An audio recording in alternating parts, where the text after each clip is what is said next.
Hey guys, this is Comic Uno, and today I'm doing a review for Hawkeye, issue 20, and before I start talking about this issue, I just want to give you guys a couple updates. Of course, I have Comic Uno episode 64, and that's to show or review all the comics I read this week in one show, and here are all those exclusive comics. We have a lot, so bear with me. Archer and Armstrong, issue 24. Imperial, issue 2. Goddess Inc., issue 2.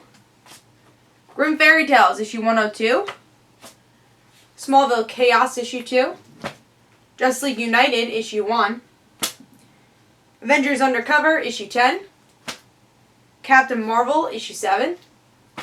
Batman Eternal, issue 23. Future's End, issue 19. Morning Glories, issue 40. Fantastic Four, issue 10. And last but not least, Birds of Prey, issue 1, which I do have an in-depth review for this on Comic Frontline also, so you can check that out. Let's talk about Hawkeye, issue 20. I was actually not planning on doing a review for this. This was going to be an exclusive review for Comic Uno episode, so it was only going to be exclusive, and I was going to have it for that episode, so I wasn't planning on doing an in-depth review for my channel.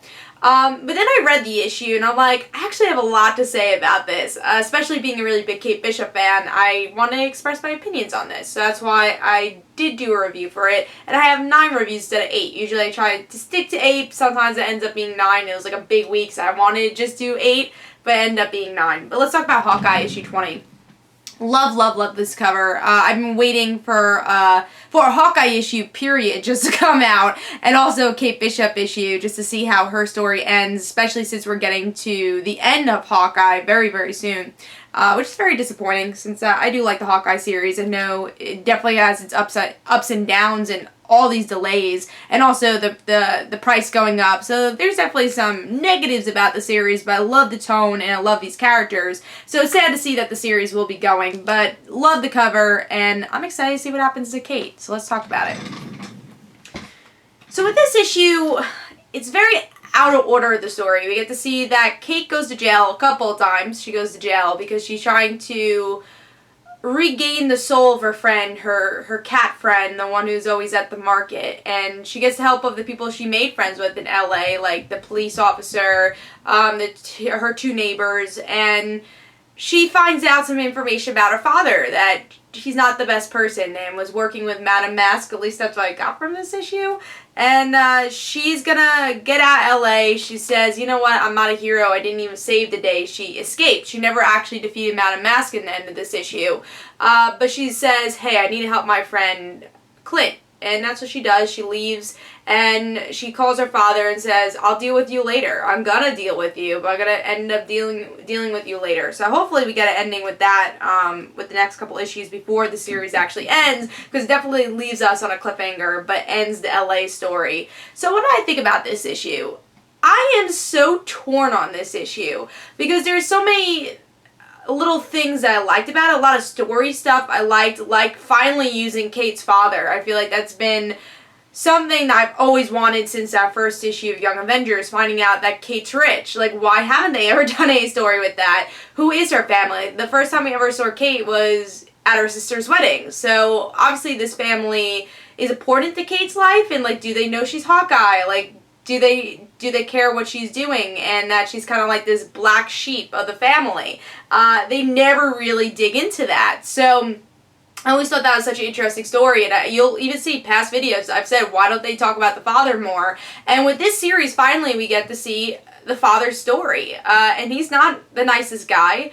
Again, I think with this issue is so out of order, which I will get to, that I couldn't really see what the father's story was. I guess he worked with Madame Mask, and he's just not a great business guy, and Kate was very upset about that. So I really love that story. I like that we finally get to see the father. I like how she leaves LA not really a hero, because just like she's not totally an Avenger, she's a young Avenger, she's not totally gonna win the day. And she doesn't. Madame Mask escapes, and she's gonna win the day with Clint. She's gonna help Clint and probably win that fight, and not really win the fight of LA, which I'm okay with, you know? I don't think a hero has to win all the time.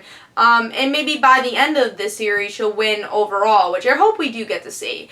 It was nice to see the supporting cast here. I like seeing that, kind of this whole LA story wrapping up. Now let's dig into the negative of this issue. Like I said, the order of this issue really brought me out of the emotion here. Kate's crying over the phone, finding out that her father is not the nicest person. I think she already kind of knew that, but to find that out, and since the story was told in a lot of different timelines, there's no banner to say 10 minutes ago or an hour ago or a day ago. It honestly got really confusing in what they were telling. Like half the page would be like a different day.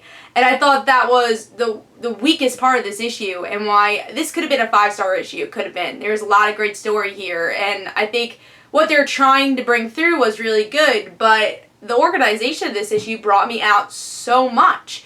And it's a shame, because I wanted to like this last Kate issue. I did like it, but having a half a page where she's in jail, and then another half where she's like dealing with burning Madame Mask's house, and then having something from the past from a couple issues ago combined with stuff, with her currently trying to get Madame Mask, it got really confusing. And usually it's really smart to kind of go out of order and tell a story like this, because it's kind of like an investigation story. So it's cool to see it out of order, but I feel like the way they did it was way too confusing. And Hawkeye's actually done this a lot, where they tell a story and they don't really tell you what point they're at in the story, and it gets very confusing.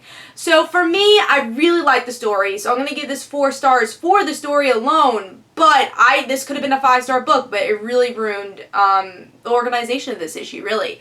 But I am looking forward to see where the series goes, and I really hope we get to see Kate go up against her father. I would love to see that. But yeah, art was really good here too. I think it would have been lower if the art was bad, but the art really does fit the style of the story. I personally do like it a lot. Even though I like David Odge's art too, I think that fits a little bit more for Clint. This definitely fits Kate's character. And I love the dialogue a lot, so overall, I'm going to give it 4 stars. I think the bad weighs the good, and it's going to end up being 4 stars for me. But I was a little disappointed. Yeah, organization. Wish it was more organized. But hope you guys enjoyed. This is Comic Unknown, guys. Don't forget to follow me on Twitter for Comic Unknown and the Rant Situations. Don't forget to like my Facebook page. And also in the description below, there's links for my comic book, Like Father, Like Daughter, if you want to learn more information about that. And also like the Facebook page of Like Father, Like Daughter. And I'll see you guys later.